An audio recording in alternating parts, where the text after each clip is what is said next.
ផ្ដើមនៃសាច់រឿងគឺយើងឃើញថាស្ថិតនៅក្នុងភូមិមួយណាវីនេះគឺជាក្មេងស្រីដ៏ស្រស់ស្អាតម្នាក់ដែលស្ថិតនៅក្នុងភូមិមួយនោះដោយនៅពេលនោះនាងបានស្រែកហៅប្អូនស្រីរបស់នាងដើម្បីឲ្យនាងទៅទិញអីវ៉ាន់នៅតូបចាប់ហួយហេតុទេប្អូនម្នេះមើលចាយប្រាបន្តិចទៅមើលនិយាយអំពីប្អូនស្រីរបស់ណាវីវិញនាងខ្ជិលច្រអូសខ្លាំងមែនទែនគ្រាន់តែណាវីប្រើនាងធន់ទ្រាំក្នុងជីវិតខ្លាំងណាស់អូយមិនដឹងស្ហេតុគិតទៅពីផានោះផាបាទក្មេងស្រីនឹងជាប្អូនអេដមីនវិញអេដមីនវាយតងាប់ហើយមិនចាយនឹងឯងមីអូនតែនិយាយចានទៅទិញស្ករប៊ីចេកមកស្លោហប់ងឯងហ្នឹងឯងព្រោះឯផ្ទះយើងអត់គ្រឿងស្លោយើងទៅទិញតិចមកណាបន្ទាប់ពីណាវីបាននិយាយជាមួយប្អូនស្រីនាងហើយនាងបានផ្ដាំប្អូនស្រីនាងថានិយាយថាដល់កាត់ទេអ៊ីវឿនឹងស្រួលប់ចិត្តអ៊ីវឿនឹងវាយងាប់ពីនឹងកាយខ្លាំងណាស់ណាក៏ខ្លាចគាត់ដែរបណ្ឌូវីនឹងក៏ចេះរាប់ញៀរណាចឹងដល់កាត់តែគាត់នឹងក៏មើលមកគាត់ណាប្រយ័ត្នគាត់ចេះបន្ទាប់ពីណែនាំប្អូនរបស់នាងរួចហើយប្អូននាងមានការធន់ជាខ្លាំងនាងក៏ដើរទៅទិញអីវ៉ាន់នៅតុយាយច័ន្ទ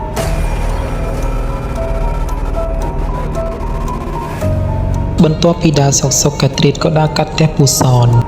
ក៏ហៅនាងឈប់ហើយសួរថាគឺទៅណានឹងទីម៉ងប្រាំមកប្រមូលយ៉ាងគេចេះទៅណាជាខ្លាចមកចេះគេជួបប្រទេសកាប្រមូលឲ្យឯណានេះអូយចាខ្ញុំទៅទិញគ្រឿងស្លល្ងាចហ្នឹងឯងដោយសារផ្ទះខ្ញុំអស់គ្រឿងស្លទៅទិញតែចានេះតាបន្ទាប់ពីសំណិទ្ធសំណាលគ្នាអស់មួយសន្ទុះកន្ទ្រីតក៏លាពូសនចេញទៅនៅពេលនោះកន្ទ្រីតក៏បានដើរកាត់ផ្ទះអ៊ីវឿនក៏ស្រាប់តែមានអារម្មណ៍ថាចម្លែកខ្លាំង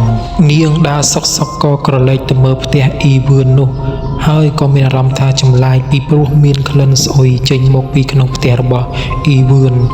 ក្លិនស្អុយនោះប្រៀបដូចជាសាកសពស្លាប់ពី3ថ្ងៃអញ្ចឹងដែលធ្វើឲ្យកន្ទ្រីតទ្រាំមិនបាននាងក៏រត់ទៅយ៉ាងលឿនតម្រង់ទៅរកផ្ទះយាយច័ន្ទដើម្បីទៅទិញគ្រឿងដែលចាយនាងប្រើនាងពេលទៅដល់តូបយាយច័ន្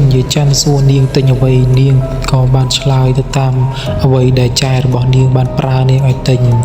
ហើយនៅពេលនោះកន្ទ្រីតក៏បានឆ្លៀតសួរយាយច័ន្ទថាយាយមិនខ្ញុំដើរកាត់ផ្ទះអ៊ីវឿនមិញក្លិនស្អុយទីមីផ្ទះគាត់ដល់ដូចខ្មោចក៏បីបណៃចឹងយាយអើយខ្ញុំមានអារម្មណ៍ថាខ្លាចខ្លាំងនេះអរិយដើរទៅផ្ទះវិញនេះពេលនោះយាយច័ន្ទក៏ឆ្លើយទៅនាងថាតែមីក្បួននោះដូចបាត់ខ្លួន4 5ថ្ងៃនេះអត់ទាន់ឃើញវាអើតកជីងពីផ្ទះសោះហើយយាយក៏សង្ស័យដែរក្លិនស្អុយពីផ្ទះវារងថ្ងៃនេះវាធ្ងន់ខ្លាំងណាស់ហើយមិនក៏យាយមិនទៅមើលផ្ទះគាត់មើលមានរឿងថ្ងៃមែនដែរមិនក៏ក្លិនស្អុយទីពីផ្ទះគាត់បែបនេះ